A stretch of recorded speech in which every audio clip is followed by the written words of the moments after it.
विद्यार्थियों, बीती कक्षा में हमने वर्ण व्यवस्था के बारे में जाना और मूलतः हमने वर्ण व्यवस्था के उत्पत्ति के सिद्धांतों के बारे में चर्चा की। हमने ये जाना कि परंपरागत सिद्धांत क्या है, हमने ये भी जाना कि रंग का सिद्धांत क्या है। साथ में हमने ये जानने की चेष्टा की कि कर्म और धर्म का सिद्धांत क्या है।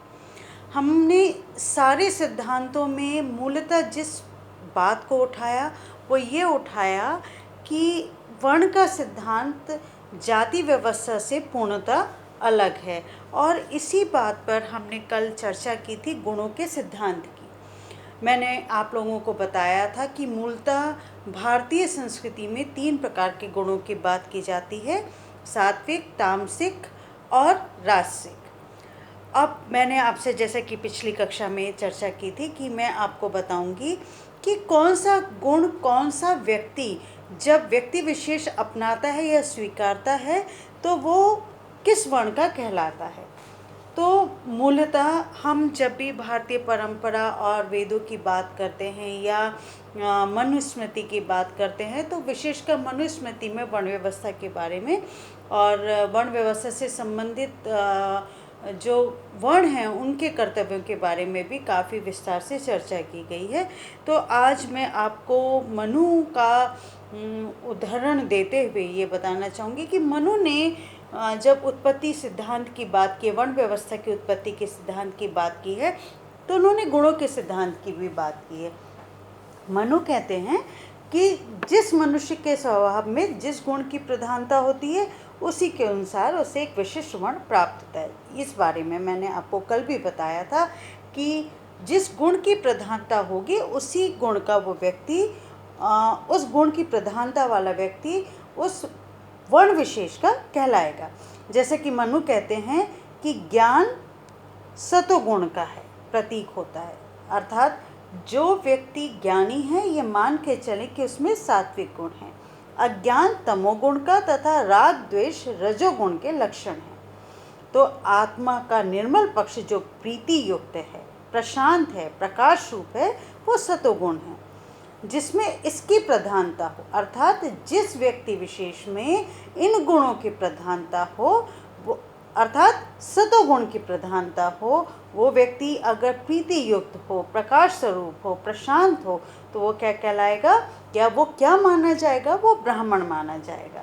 लेकिन फल प्राप्ति के उद्देश्य से कर्म करना, अधीरता तथा यशस्वी होने की इच्छा, ये रजोगुण के लक्षण हैं।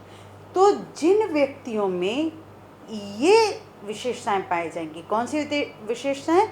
कि फल कर रहे हैं तो उनमें उस उद्देश्य को प्राप्त करने के लिए जो कर्म किया जा रहा है उनका उद्देश्य निश्चित है, और यशस्वी बनने की प्रबल इच्छा, अधीरता, ये सारे जो गुण अगर किसी व्यक्ति में पाए जाते हैं तो वो रजोगुण कहलाते हैं।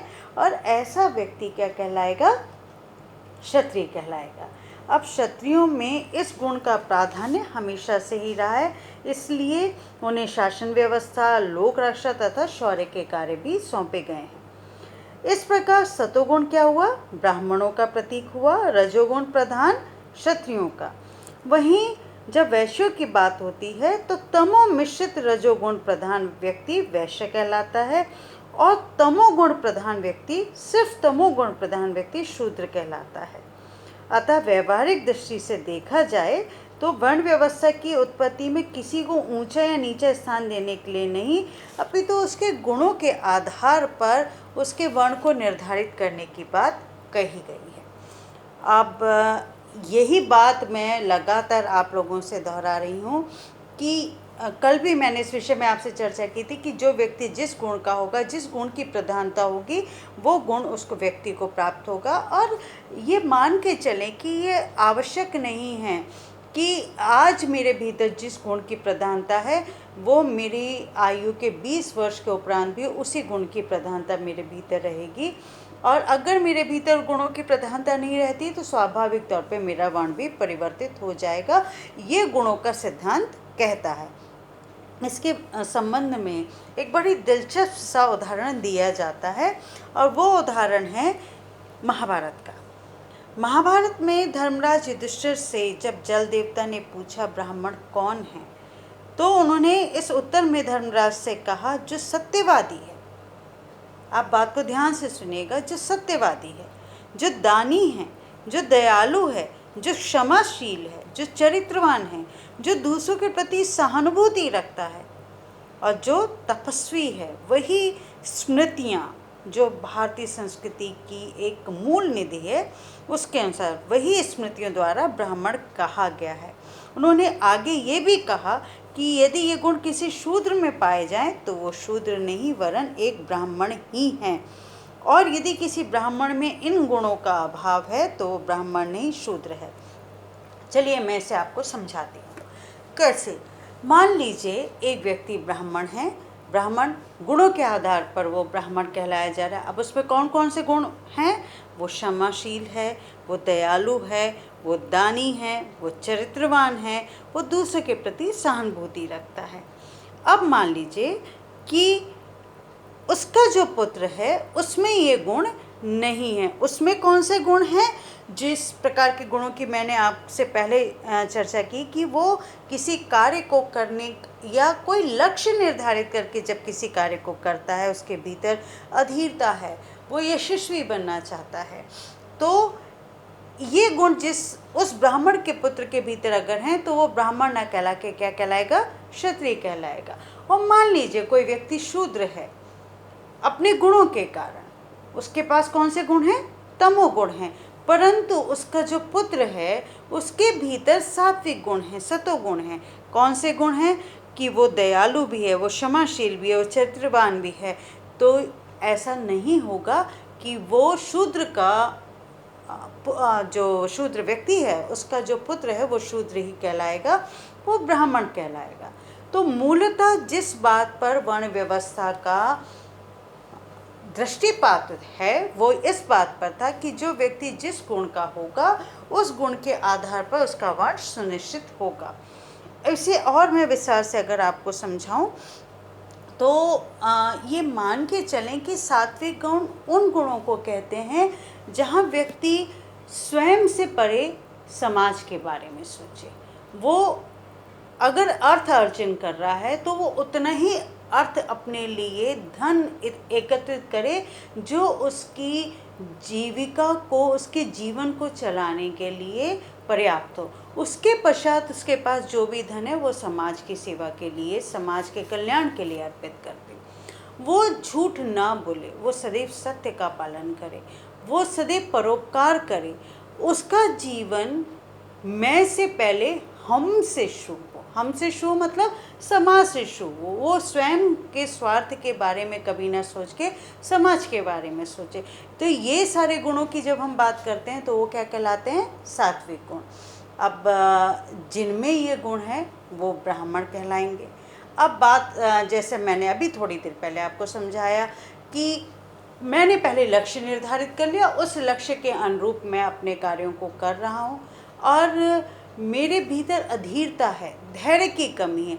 जिसमें धैर्य है वो सात्विक गुण हैं, जिसमें धैर्य नहीं है वो राजसिक गुण हैं। यहाँ अच्छे या बुरे गुणों की बात नहीं की जा रही, यहाँ गुण विशेष की बात की जा रही है कि जिसमें अगर अधीरता है, यशस्वी बनने की इच्छा है, तो ये सब क्या है? रजोगुण के प्रतीक हैं, जिसे कहते हैं राजसिक। नाम से स्पष्ट होता है राजसिक गुण। तो जिनमें राजसिक गुण हैं वो क्षत्रिय कहलाते हैं। और पिछली सारी कक्षाओं में, पिछले सारे व्याख्यानों में हमने बात की है कि राजा का कार्य, जिनकी राजसिक प्रवृत्ति है, उनका काम देश की रक्षा का कार्य करना है, राजपाट को संभालना है। तो स्वाभाविक तौर पर उन्हें क्षत्रिय माना गया, क्षत्रिय कहा गया। परंतु जिनमें तमो मिश्रित गुण हैं वो क्या कहलाएंगे? वैश्य कहलाएंगे। परंतु जिनमें पूर्ण रूप से सिर्फ तमोगुण की प्रधानता है वो शूद्र कहलाएंगे। और ये मान के चलें कि व्यक्ति जब अपने कार्य में परिवर्तन करेगा तो उसका गुण या गुणों में परिवर्तन करेगा तो उसका वर्ण भी परिवर्तित हो जाएगा। और एक उत्कृष्ट उदाहरण हम जान ही चुके हैं महाभारत का, कि जहाँ स्पष्ट तौर पे कहा गया है कि अगर किसी ब्राह्मण में क्षमाशीलता का गुण नहीं है, दयालुता का गुण नहीं है, दानवीरता का गुण नहीं है, अगर वो चरित्रवान नहीं है, अगर वो समाज के प्रति या दूसरों के प्रति सहानुभूति नहीं रखता, तो वो ब्राह्मण कुल में जन्म लेने के बावजूद भी ब्राह्मण नहीं कहलाएगा। और अगर किसी शूद्र में ये सारे गुण सम्मिलित हैं, तो वो शूद्र कुल में भी जन्म लेने के बावजूद ब्राह्मण ही कहलाएगा। तो देखिए कितना विराटता के साथ समाज के कल्याण के लिए, देश के कल्याण के लिए, व्यक्ति के कल्याण के लिए इस वर्ण व्यवस्था का निरूपण किया गया, इस वर्ण व्यवस्था को बनाया गया। हाँ, अभी तक जब हम बात कर रहे हैं परंपरागत सिद्धांत की, गुण के सिद्धांत की, कर्म के सिद्धांत की, अब कल जिस सिद्धांत की हम चर्चा करेंगे, जन्म के सिद्धांत की, जिसके बारे में कुछ विद्वानों ने चर्चा की है, वो जन्म का सिद्धांत हम पूर्ण रूपेण नकार नहीं सकते, और कहीं ना कहीं वो जन्म का सिद्धांत आपको जो जाति व्यवस्था है उस ओर लेके जाएगा। तो कल हम इस विषय पर चर्चा करेंगे, और आशा करती हूँ कि अभी तक वर्ण व्यवस्था के बारे में जो कुछ भी हमने पढ़ा है, जो कुछ भी हमने जानने की कोशिश की है, वो आप लोगों तक मेरी बात पहुँच पाई होगी।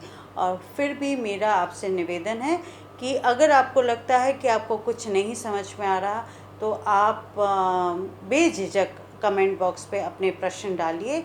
मैं कोशिश करूँगी कि मैं आपकी समस्याओं का निवारण कर सकूँ। धन्यवाद।